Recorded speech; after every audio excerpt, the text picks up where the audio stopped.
Hello viewers, welcome to my channel enlight history. আমি শুভেন্দু বিশ্বাস আর আজকে তোমাদের জন্য আরও একটি গুরুত্বপূর্ণ ক্লাস নিয়ে উপস্থিত হয়েছি।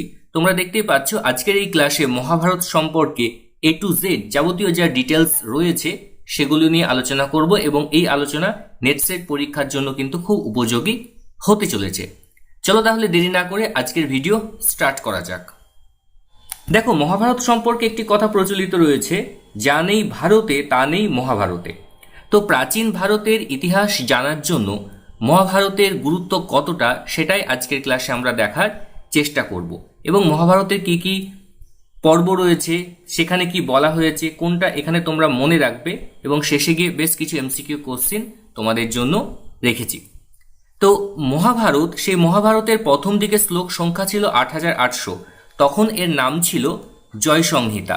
পরবর্তী সময়ে দেখা যাচ্ছে মহাভারতের মধ্যে প্রায় ২৪,০০০ শ্লোক সংকলিত হয়, তখন এর নাম হয়েছিল ভারত। আরও সময় অতিবাহিত হয় এবং এই শ্লোকের সাথে আরও যুক্ত হয় এবং পরবর্তী সময়ে মহাভারতের শ্লোক সংখ্যা ১,০০,০০০ ছাড়িয়ে যায়, তখন এর নাম হয় মহাভারত বা শতসহস্রী সংহিতা। এবং এই মহাভারত রচনার পটভূমি ছিল কুরুক্ষেত্রের যুদ্ধ এবং মহাকাব্যের বিষয়বস্তু হচ্ছে অনেকটা আখ্যানমূলক, বর্ণনামূলক এবং নীতি শিক্ষামূলক এবং অনেকেই কিন্তু মহাভারতকে পৃথিবীর দীর্ঘতম কাব্য বলেও অভিহিত করেছেন। তো এই মহাভারতে ১৮টি পর্ব রয়েছে। আমরা নেক্সট স্লাইডে দেখব যে এই ১৮টি পর্ব কি কি এবং তার মধ্যে গুরুত্বপূর্ণ কি কি বিষয় রয়েছে। আর রচনাকাল, দেখো মহাভারত কবে রচিত হয়েছিল তা নিয়ে ঐতিহাসিকদের মধ্যে অনেক বিতর্ক রয়েছে এবং অনেক ভাষাতত্ত্ববিদ তারাও কিন্তু এই রচনাকাল নিয়ে অনেক প্রশ্ন তুলেছেন। কারণ যতই হোক মহাকাব্যের যে ঐতিহাসিক সত্যতা সেটা নিয়ে অনেকের মনেই প্রশ্ন রয়েছে, কিন্তু প্রাচীন ভারতের ইতিহাসের উপাদান হিসেবে মহাভারতে যথেষ্ট গুরুত্ব আমরা দেখতে পাচ্ছি। তো যেটা মনে করা হয় যে মহাভারত ১,০০০ খ্রিস্টপূর্বাব্দে রচনা শুরু হয়েছিল এবং তা চলেছিল ৪০০ খ্রিস্টাব্দ পর্যন্ত। যদিও এই সময় পর্বটা অনেকটা বিতর্কিত, অনেক পণ্ডিত অনেক ধরনের সময়কাল দেখিয়েছেন। তো এবার আমরা দেখব যে কতগুলো পর্ব রয়েছে এবং সেই পর্বের বিষয়বস্তু কি। দেখো, প্রথম হচ্ছে আদি পর্ব। আদি পর্বে কৌরব পাণ্ডবদের জন্মকাহিনী, কুরু বংশের ইতিহাস, দ্রৌপদী স্বয়ম্বর, পাণ্ডবদের বনবাসের সূচনা আলোচনা করা হয়েছে। সভা পর্বে রয়েছে যুধিষ্ঠিরের রাজসূয় যজ্ঞ, সভা স্থাপন, পাশা খেলায়, ধৃতরাষ্ট্রের আদেশে পাণ্ডবদের পরাজয়, বনবাসে যাত্রা। অরণ্য পর্বে রয়েছে বনবাসকালীন ঘটনাবলী, নানা ঋষি, পুরাণ কাথা, অর্জুনের তপস্যা, এই বিষয়গুলো। বিরাট পর্বে রয়েছে পাণ্ডবদের অজ্ঞাতবাস, বিরাট নগরীর আত্মগোপন, কৌরবদের সঙ্গে যুদ্ধ। উদ্যান পর্বে রয়েছে যুদ্ধের প্রস্তুতি, শ্রীকৃষ্ণের শান্তিদূত হয়ে হস্তিনাপুর গমন, শান্তি প্রচেষ্টা ব্যর্থ হয়ে যাওয়া। আর ভীষ্ম পর্ব গুরুত্বপূর্ণ কেন? কারণ হচ্ছে যে এই ভীষ্ম পর্বে রয়েছে গীতা পাঠ বা ভগবদ্গীতা। এখান থেকে ভগবদ্গীতা বা গীতার বিষয়টি আসছে, যেখানে শ্রীকৃষ্ণ অর্জুনকে বিভিন্ন বিষয়ে বিধান বা জ্ঞান দিয়েছিলেন। তারপর হচ্ছে দ্রোণ পর্বে দ্রোণাচার্যের সেনাপতিতে যুদ্ধ, অভিমন্যুর বীরগতি, দ্রোণের মৃত্যু, এটা আমরা দেখতে পাচ্ছি। কর্ণ পর্বে রয়েছে কর্ণ সেনাপতি হয়ে যুদ্ধক্ষেত্রে প্রবেশ এবং কর্ণের মৃত্যু। শল্য পর্বে কি রয়েছে? শল্য সেনাপতি হয়েছিলেন যুদ্ধের শেষের দিনগুলো এবং দুর্যোধনের পতন বা মৃত্যুর বিষয়টা এখানে রয়েছে। সৌপ্তিক পর্বতে যুদ্ধ শেষে অশ্বত্থামার প্রতিশোধ এবং দ্রৌপদী সন্তানদের হত্যা করার যে চেষ্টা করেছিলেন তার উল্লেখ রয়েছে। স্ত্রী পর্বে যুদ্ধোত্তর পর নারীদের যে শোকালাপ সেটা রয়েছে। শান্তি পর্বে রয়েছে যুদ্ধ শেষে যুধিষ্ঠিরের সিংহাসনে বসা, রাজধর্ম, নীতিকথা ইত্যাদি বিষয়। অনুশাসন পর্বে রয়েছে ভীষ্মের মৃত্যুসজ্জা থেকে ধর্ম, রাজনীতি, নৈতিকতার বিষয়ে উপদেশ প্রদান করা। অশ্বমেধ পর্বে রয়েছে যুধিষ্ঠিরের অশ্বমেধ যজ্ঞ, অর্জুনের দিগ্বিজয় এবং বৈশ্যপর্ণের কাহিনী। আশ্রমবাসিক পর্ব হচ্ছে ধৃতরাষ্ট্র, গান্ধারী, কুন্তির বনগমন এবং মহাপ্রয়াণের বিষয়বস্তু। মুসল পর্বে রয়েছে যাদব বংশের বিনাশ, শ্রীকৃষ্ণ বলরামের মহাপ্রয়াণ। আর শেষ হচ্ছে মহাস্থানিক পর্ব, যেখানে পাণ্ডবদের হিমালয় গমন, একে পতন, ধর্মরাজ যুধিষ্ঠিরের যে স্বর্গে যে বিষয় যাওয়ার বিষয় সেটা কিন্তু মহাস্থানিক পর্বে রয়েছে। এবং শেষ হচ্ছে স্বর্গারোহণ পর্ব।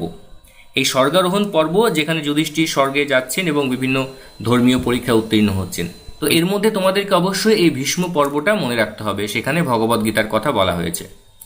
এবার দেখব মহাভারতের ভৌগোলিক পরিধি। দেখো, রামায়ণের থেকে মহাভারতের ঐতিহাসিক গুরুত্ব অনেক বেশি, কারণ মহাভারতের যে সকল স্থানের কথা বলা হয়েছে পরবর্তী সময়ে উৎখননের ফলে সেই সকল স্থানে বিভিন্ন ধরনের মৃৎপাত্রের নিদর্শন পাওয়া গিয়েছে, এবং সেই সকল স্থানগুলির মধ্যে হস্তিনাপুর, কুরুক্ষেত্র, পানিপথ, তিলপথ, বাগপথ, মথুরা এই সকল শহরগুলোর কথা মহাভারতে মেনশন করা হয়েছে, এবং এইগুলোতে এই প্রিন্টেড গ্রেওয়্যার কালচারের যে পটারি সেগুলো আবিষ্কৃত হয়েছে, যে কারণে মহাভারতের যে প্রমাণ সেটা কিন্তু আরও জোরালো হয়ে যায়। এবং এই মৃৎপাত্রগুলো সময়কাল কত? 1000 খ্রিস্টপূর্বাব্দ নাগাদ। তো অনেক সময় প্রশ্ন আসতে পারে যে মহাভারতের সমকালীন কোন মৃৎপাত্রের সংস্কৃতির নিদর্শন পাওয়া গিয়েছে, সেটা হচ্ছে প্রিন্টেড গ্রেওয়্যার। আমরা রামায়ণের সময় দেখেছিলাম কি NBPW কালচার। এবার দেখো মহাভারতের ঐতিহাসিক প্রমাণ। মহাভারত সম্পর্কে পরবর্তী সময়ে কোন কোন গ্রন্থে তাদের উল্লেখ করা হয়েছে সেটা একটু দেখা যাক। মৎস্য এবং বায়ুপুরাণে অর্জুনের নাতি নিচাক্ষুর উল্লেখ পাওয়া যায়। নিচাক্ষু গঙ্গা নদীর বন্যায় তার রাজধানী হস্তিনাপুর ধ্বংসপ্রাপ্ত হলে তিনি কৌশাম্বীতে রাজধানী স্থানান্তরিত করেছিলেন, এটাও কিন্তু বিভিন্ন বইয়ে উল্লেখ রয়েছে। পাণিনি আবার তার অষ্টাধ্যায়ী গ্রন্থে কৌরব ও পাণ্ডবদের যুদ্ধের উল্লেখ করেছেন। তো এই সকল দৃষ্টান্তগুলো মহাভারতের সপক্ষে অতিরিক্ত প্রমাণ হিসেবে কাজ করে, যেখানে মহাভারতের সত্যতা সম্পর্কে বিভিন্নভাবে এদেরকে প্রমাণ দিচ্ছে। তো মহাভারতের সাথে রামায়ণের যদি একটু তুলনামূলক আলোচনা করা হয়, তাহলে যে প্রশ্নটি সবার আগে আসে যে রামায়ণ আগে রচিত হয়েছিল না মহাভারত আগে রচিত হয়েছিল, এ নিয়ে কিন্তু পণ্ডিতদের মধ্যে বিস্তর বিতর্ক রয়েছে। তো প্রথম যে প্রশ্ন যে রামায়ণের সাথে মহাভারতের সময়কাল সম্পর্কিত যে বিতর্ক, তার মধ্যে এখানে বিভিন্ন বইয়ে যেটা পাওয়া যাচ্ছে যে আদি মহাভারত আদি রামায়ণ অপেক্ষা প্রাচীনতর, কিন্তু সম্পূর্ণ রামায়ণ সম্পূর্ণ মহাভারতের পূর্ববর্তী। ঠিক আছে, মানে এমন হচ্ছে যে কারণ এই সময়কালটা তো পুরো বিতর্কিত। অনেকে মনে করেন যে 5ম খ্রিস্টপূর্বাব্দে রামায়ণের রচনা আরম্ভ হয় এবং এটি শেষ হয় খ্রিস্টীয় 2য় শতকে, আর অন্যদিকে মহাভারতের রচনা শুরু হয়েছিল আনুমানিক 1000 খ্রিস্টপূর্বাব্দে এবং রচনা শেষ হচ্ছে 400। মহাভারতের মূল বিষয় কি? মূল বিষয় তোমরা সকলেই জানো। দেখো, সেখানে পাণ্ডব এবং কৌরবদের যে সংঘর্ষ এবং যুদ্ধ, সেই যুদ্ধের বিষয়টি এখানে উল্লেখ রয়েছে, এবং সেই যুদ্ধ কাদের হয়েছিল? পঞ্চপাণ্ডব এবং শত কৌরবের মধ্যে জমির লড়াইকে নিয়ে এই যুদ্ধ হয়েছিল, এবং যুদ্ধ হয়েছিল কুরুক্ষেত্রের প্রান্তরে, যে কারণে এটি কুরুক্ষেত্রের যুদ্ধ নামে পরিচিত। এবার আমরা দেখব যে এই কুরুক্ষেত্র যে যুদ্ধ হয়েছিল সেই যুদ্ধের সময়কাল কোন কোন উপাদানে কি বলা হয়েছে। বরাহমিহির বলছেন যে 2449 খ্রিস্টপূর্বাব্দে কুরুক্ষেত্রের যুদ্ধ হয়েছিল। আর্যভট্ট বলছেন যে 3102 খ্রিস্টপূর্বাব্দে এই যুদ্ধ হয়েছিল। দ্বিতীয় পুলকেশী তার আইলহোল শিলালিপিতে বলছেন যে 3100 খ্রিস্টপূর্বাব্দে কুরুক্ষেত্রের যুদ্ধ হয়। মাইকেল ভিজ্জাল তিনি বলছেন যে 1200 খ্রিস্টপূর্বাব্দে কুরুক্ষেত্রের যুদ্ধ হয়েছিল। তাহলে এই বিষয়টিও বিতর্কিত, আমাদেরকে জাস্ট দেখতে হবে যে কে কোন সময় পর্বের কথা এখানে বলেছেন। তো আধুনিক গবেষকদের মতে কি, তারা কি বলছেন একটু দেখা যাক। আধুনিক গবেষকদের মধ্যে BN আচার, NS রাজারাম, K সদানন্দ তারা গবেষণা করে দেখাচ্ছেন যে মহাভারতের যে কুরুক্ষেত্র যুদ্ধ হয়েছিল 3067 খ্রিস্টপূর্বাব্দে। অন্যদিকে ইউরোপীয় বিজ্ঞানী বা গবেষকরা বলছেন কুরুক্ষেত্রের যুদ্ধ হয়েছিল 3143 খ্রিস্টপূর্বাব্দে। আর PV বার্টক তিনি বলছেন যে 5561 খ্রিস্টপূর্বাব্দে কুরুক্ষেত্রের যুদ্ধ শুরু হয়েছিল। মেগাস্থিনিসের যে ইন্ডিকা গ্রন্থ, সেই গ্রন্থে আমরা যেটা দেখতে পাচ্ছি যে তিনি ইন্ডিকা গ্রন্থে ভারত ভ্রমণ সম্পর্কে তিনি মথুরার উল্লেখ করছেন, যমুনা নদীর তীরে মথুরার উল্লেখ করছেন এবং বলছেন মথুরাতে শূরসেনীয়দের বসবাস ছিল। এই শূরসেনীয়রা হেরাক্লেসের পূজা করতেন এবং এই আরাধনা চন্দ্রগুপ্তের 138 প্রজন্ম আগে এই মথুরাতে শূরসেনীয়রা বসবাস করতেন এবং তারা হেরাক্লেসের পূজা করতেন। হেরাক্লেস হচ্ছে শ্রীকৃষ্ণ, যাকে হরিকৃষ্ণ নামে অভিহিত করা হয়। তাহলে মহাভারতে অর্জুনের রথে সারথি হয়েছিলেন কে? শ্রীকৃষ্ণ। সুতরাং মেগাস্থিনিসের বিবরণেও কিন্তু আমরা এই বিষয়টা একটু দেখতে পাচ্ছি। এবার মহাভারতের অনুবাদ কিন্তু পরবর্তীকালে অনেক ভাষাতে হয়েছিল। এখানে বাংলা ভাষাতে প্রথম কে করেছিলেন সেটি বিতর্কিত, বিভিন্ন বইয়ে বিভিন্ন রয়েছে। তবে আমরা এখানে যেটা তথ্য পাচ্ছি যে কাশিরাম দাস প্রথম বাংলা ভাষায় তিনি পয়ার ছন্দে মহাভারত অনুবাদ করেন এবং তার অনুবাদের নাম হচ্ছে কাশিদাসী মহাভারত।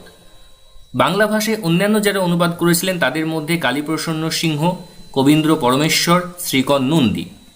আর বঙ্গবাসী প্রেস থেকে শ্রী পঞ্চানন তর্করত্ন তিনি মহাভারতের অনুবাদ করেন। অন্যান্য ভাষায় অনুবাদের মধ্যে আমরা কি দেখতে পাচ্ছি, ইংরেজি ভাষাতে কিশোরী মোহন গঙ্গোপাধ্যায় 1883 থেকে 1896 সালের মধ্যে প্রথম ইংরেজি অনুবাদ করেছিলেন।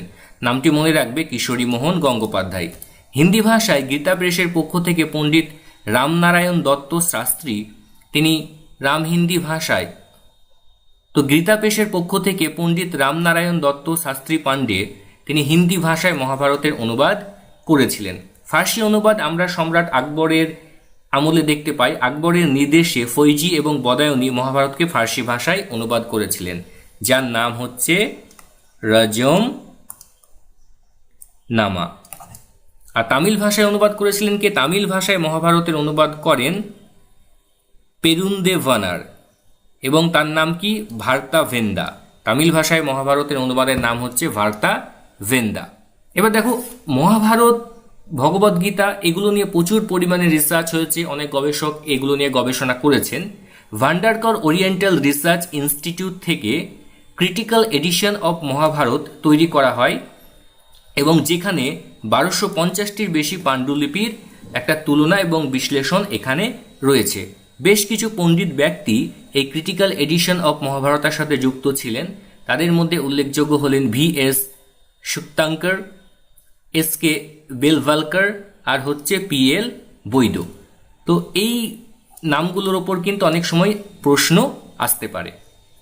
এরপর আমরা দেখব মহাভারতের সাহিত্যিক মূল্য। মহাভারতের সাহিত্যিক মূল্য সেটা নিয়ে আলাদা করে আর কিছু বলার অপেক্ষা রাখে না, কারণ মহাভারতের যে চরিত্র, সেই চরিত্রের ওপর কেন্দ্র করে পরবর্তীকালে লেখকগণ তারা তাদের সাহিত্য সম্ভারকে আরও সমৃদ্ধ করেছেন। অনেক সাহিত্যের মধ্যে দিয়ে মহাভারতের অনেক ক্যারেক্টার, মহাভারতের অনেক নীতিকথা, ধর্ম, রাষ্ট্রনীতি, শাসননীতি এগুলো সব প্রতিফলিত হতে আমরা দেখি। এবার আমরা দেখব গুরুত্বপূর্ণ কিছু MCQ যেগুলো এই টপিকের ওপর থেকে আসার সম্ভাবনা রয়েছে। প্রথম প্রশ্ন তোমরা দেখো, excavation at the site of the places mention in the Mahabharata are related to which one of the following culture. অর্থাৎ মহাভারতের যে স্থানের কথা বলা হয়েছে সেই স্থানে উৎখননের ফলে কোন ধরনের কালচার পাওয়া গিয়েছে, সেটা হচ্ছে printed grey ware culture. Assertion reason টাইপের কোশ্চিন দেওয়া হচ্ছে। দেখো, অপশন এতে বলছে the Bhishma Parva of the Mahabharata mention in the invasion of the Hunas. এখানে বর্ণনাতে কি বলা হচ্ছে? বর্ণনাতে বলা হচ্ছে মহাভারতের ভীষ্ম পর্বে সেখানে হুন আক্রমণের কথা বলা হয়েছে। রিজন কি? রিজন হচ্ছে Skandagupta Junagadh inscription refers to the Huna invasion during the Gupta period. কারণ হচ্ছে স্কন্দগুপ্তের জুনাগড় ইনস্ক্রিপশনে বলা হয়েছে যে গুপ্ত আমলে হুন আক্রমণ হয়েছিল। তার মানে বুঝতে পারছি এখানে কোন স্টেটমেন্টটা ট্রু, কোনটা এখানে ফলস। নেক্সট কোশ্চিন কি হতে পারে? Who is traditionally credited with composing the Mahabharata. এটা তো জানি, সবাই আলাদা করে বলার অপেক্ষা রাখে না। তারপর হচ্ছে which of the following statement about the Mahabharata is correct. নিচের মধ্যে কোনটি কারেক্ট বলছে? ইট কনসিস্ট অফ অ্যাপ্রক্সিমেটলি 10,000 ভার্সেস, মানে বলছেন যে এখানে প্রায় 10,000 মতো শ্লোক রয়েছে, সেটা একদম ভুল, 1 লক্ষের উপরে রয়েছে। Its critical edition was initiated by KR Mangalam in 1990, অর্থাৎ 1919 সালে KR মঙ্গলম তিনি কি করেছেন? তিনি মহাভারতের ক্রিটিক্যাল এডিশন প্রকাশের ক্ষেত্রে গুরুত্বপূর্ণ ভূমিকা পালন করেছিলেন। সেটাও ভুল হবে, এটাও দেখতে পাচ্ছি না। 3 নম্বরটা হচ্ছে কি? 3 নম্বরটা এখানে সঠিক হবে, 4 নম্বরটা এখানে ভুল হবে। তাহলে এই রিলেটেড কোশ্চিন কিন্তু পরীক্ষাতে আসার সম্ভাবনা বেশি।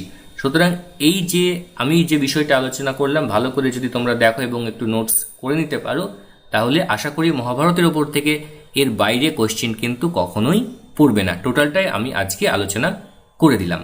আর তোমাদের জন্য আমি একটা বিষয় জানিয়ে রাখি, আমাদের ইতিহাসের প্রস্তুতি বই, সেটা আমরা আগের বছরই প্রকাশ করেছি। অনেক প্রশ্ন কিন্তু সেখান থেকে কমন পড়েছে। তোমরা যারা বইটি সংগ্রহ করোনি তারা অবশ্যই বইটি সংগ্রহ করো এবং প্র্যাকটিস করা শুরু করে দাও। পুরো বাংলা ভাষাতে লেখা রয়েছে এবং এই বই থেকে তোমরা কিন্তু অনেক প্রশ্ন নেট এবং সেট পরীক্ষাতে কমন পাবে। ঠিক আছে? আর এই ভিডিওটি কেমন লাগলো অবশ্যই নিচে কমেন্ট করে জানিও। আর এনলাইট হিস্ট্রি চ্যানেলটিকে এখনও সাবস্ক্রাইব না করে থাকলে একটু সাবস্ক্রাইব করে দিও। আজকে এখানেই শেষ করছি, ধন্যবাদ।